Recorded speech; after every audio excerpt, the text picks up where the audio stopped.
क्या अरब के महासंग्राम में अमेरिका ने खेला कर दिया है? आसमान में लड़ाई लड़ते लड़ते क्या अमेरिका ने समंदर में ईरान को पानी पिला दिया है?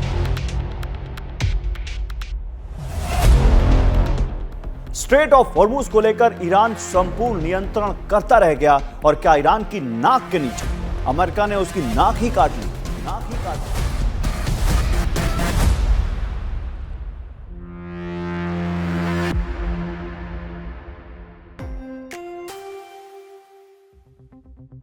नमस्कार, मेरा नाम है गौरव अग्रवाल और आज इस वीडियो में मैं आपको बताऊंगा कि कैसे अमेरिका और ओमान की गुप्त रणनीति ने ईरान के होश फाख्ता कर दिए।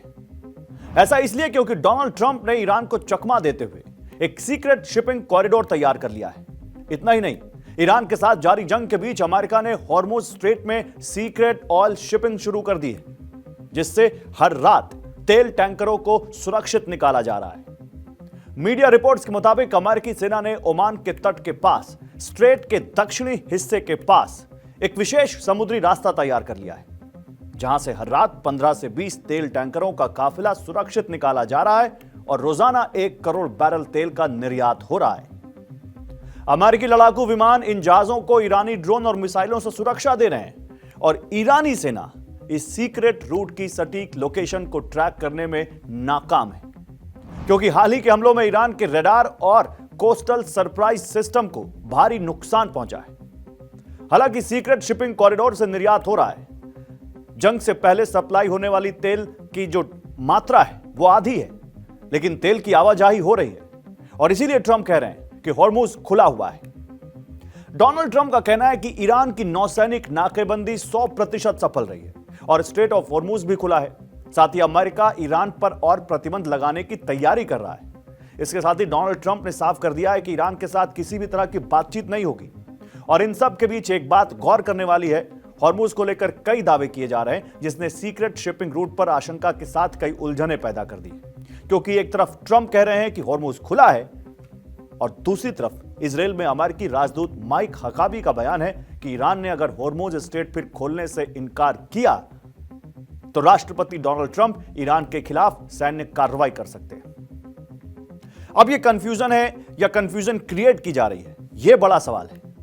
हालांकि shipping data analytics company Kepler भी ट्रंप के दावे को गलत साबित कर रही है। केपलर के मुताबिक हॉर्मुज से 9 कार्गो जहाज गुजरे। यह आंकड़ा ऐसे समय सामने आया जब अमेरिकी राष्ट्रपति डोनाल्ड ट्रंप ने हॉर्मुज के खुले रहने और सीक्रेट शिपिंग कॉरिडोर के जहाजों के वहां से गुजरने की बात की है। लेकिन 9 जहाजों के गुजरने का मतलब है कि हॉर्मुज पूरी तरह खुला नहीं है, क्योंकि हॉर्मुज में इससे पहले कहीं से कहीं ज्यादा जहाज जा रहे थे। और ये सारे दावे एक विरोधाभास पैदा करते हैं। एक तरफ दावा है तो दूसरी तरफ ईरान की चेतावनी है।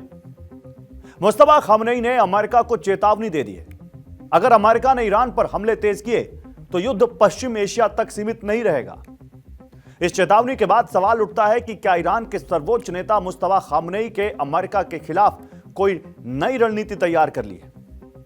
इस सवाल का जवाब मैं आपको देता हूं। ईरान ने खतरनाक प्लान तैयार कर लिया है और टारगेट लिस्ट भी तैयार है। मुस्तफा खamenei ने रणनीति के तहत हमला होने पर यूरोप तक मिसाइलें दागने की तैयारी कर ली है। साइप्रस, बुल्गारिया और पूर्वी यूरोप में अमेरिकी रिफ्यूलिंग और सैन्य बेस निशाने पर है। ब्रिटिश सैन्य ठिकानों पर भी हमले की योजना है। यही नहीं, इकोनॉमिक डिजिटल वॉर के लिए भी ईरान तैयार है। हॉर्मुज स्ट्रेट में मौजूद फाइबर ऑप्टिक केबल्स को काटने की प्लानिंग है, जिसका मकसद वैश्विक संचार और इंटरनेट नेटवर्क को ठप करना है। लेकिन बात यही खत्म नहीं होने वाली, क्योंकि नेटो का रुख अब ईरान को लेकर आक्रामक है। क्योंकि पहले ही ईरान जंग की वजह से अमेरिका और नेटो के बीच एक गहरी खाई बन चुकी है, जिसके बाद अब नेटो अमेरिका को नाराज करने का कोई मौका नहीं छोड़ना चाहता। नेटो ने ऐलान कर दिया है, अगर ईरान अमेरिकी बेस को टारगेट बनाता है तो युद्ध में नेटो अमेरिका का साथ देगा। नेटो का कहना है कि वो किसी भी खतरे से निपटने के लिए तैयार है और सभी नेटो सहयोगियों की रक्षा के लिए जरूरी कदम उठाएगा। अब यहां जानकारों की बात करते हैं, एक्सपर्ट्स क्या कह रहे हैं, क्योंकि उनकी भी राय बहुत जरूरी है।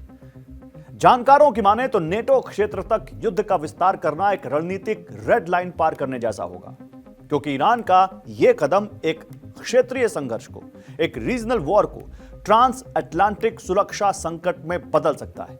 जिस वजह से इस जंग में नेटो अमेरिका के साथ फ्रंट लाइन पर खड़ा होगा। लेकिन ईरान भी कच्चे धागे इस्तेमाल नहीं कर रहा है भाई साहब। ध्यान से सुनिए अब ईरान क्या कर रहा है। एक साथ कई प्लान पर काम कर रहा है। ईरान ने हूती को एक्टिवेट करके सऊदी अरब पर खतरा बढ़ा दिया है। हूती सऊदी अरब के साथ तनाव बढ़ाने की तैयारी कर रहा है और हूती सऊदी अरब पर ग्राउंड हमले कर सकता है। इसके अलावा मुस्तबा लाल सागर में अपने प्रॉक्सी नेटवर्क को मजबूत कर रहे हैं ताकि लाल सागर से गुजरने वाली शिपिंग लेन को ब्लॉक कर सके। इसके लिए ईरान अफ्रीका में मौजूद देश इरिट्रिया का सहारा ले रहा है। इस रणनीतिक बिंदु पर इरिट्रिया ईरान का नया हूती बन सकता है। सूडान के गृह युद्ध का फायदा उठाकर इरिट्रिया बॉर्डर के दूसरी तरफ अपना दबदबा कायम करना चाहता है। दावा है कि इरिट्रिया सूडान में अपना प्रभाव बढ़ा रहा है। वो सशस्त्र इस्लामी समूहों को प्रशिक्षण दे रहा है, उन्हें हथियार मुहैया कराए जा रहे हैं। इरिट्रिया जिन संगठनों को मदद दे रहा है उनमें ज्यादातर पूर्वी सूडान के संगठन हैं। वो एक बड़ा नेटवर्क खड़ा करने की कोशिश कर रहा है ताकि सूडान और इरिट्रिया के बीच बफर जोन बनाया जा सके, साथ ही लाल सागर में प्रभाव बढ़ाया जा सके।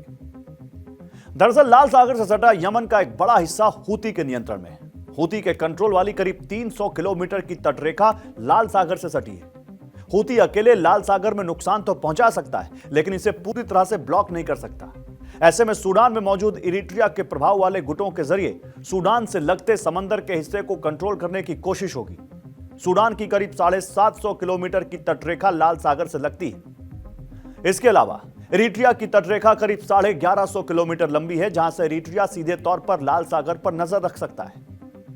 ऐसे में लाल सागर के पश्चिम में 1950 किलोमीटर की तटरेखा ऐसी होगी जहां से ईरान के इशारे पर जहाजों को रोका जा सकता है। तो वही पूर्व में बाब अल मंदेब के पास हूती मोर्चा संभालेगा। यानी लाल सागर के प्रवेश और निकास द्वार पर दोनों ओर ईरान के प्रॉक्सी तैनात होंगे, जो जरूरत पड़ने पर लाल सागर को पूरी तरह से ब्लॉक कर सकते हैं।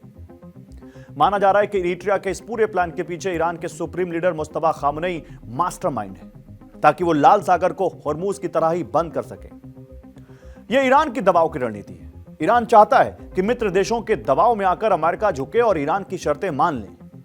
लेकिन इरिट्रिया और ईरान के रिश्तों पर पश्चिमी और इजरायली खुफिया एजेंसियों की कड़ी नजर है। कई मीडिया रिपोर्ट्स में इरिट्रिया को ईरान की नई प्रॉक्सी तक कहा गया है। कुछ रिपोर्टों के मुताबिक इरिट्रिया ने हूती को सैन्य तकनीक और ड्रोन भी भेजे और यह सब ईरान के इशारे पर हुआ है। अब माना जा रहा है कि इरिट्रिया ईरान के लिए लाल सागर चोक करने की रणनीति का अहम हिस्सा बन गया है। रिपोर्ट्स इशारा करती हैं कि आने वाले दिनों में लाल सागर बारूदी अग्नि में धधक सकता है। यही वजह है कि चीन की बड़ी शिपिंग कंपनियों ने इस क्षेत्र में व्यापार बंद कर दिया है। एक बात तो तय, पश्चिमी एशिया की यह जंग अब सिर्फ तेल की सप्लाई तक सीमित नहीं है, बल्कि यह एक वैश्विक युद्ध में बदलती नजर आ रही है, जहां यूरोप भी सीधे तौर पर इसकी जद में आ चुका है और स्ट्रेट ऑफ हॉर्मुज उसका एपिसेंटर है। आपको यह वीडियो कैसा लगा? क्या अमेरिका ने वाकई आपको लगता है कि कोई सीक्रेट शिपिंग रूट बना लिया है जो ईरान के लिए अब बहुत मुश्किल होगा हॉर्मुज को कंट्रोल करने के लिए? कमेंट करके हमें जरूर बताएं। Thank you.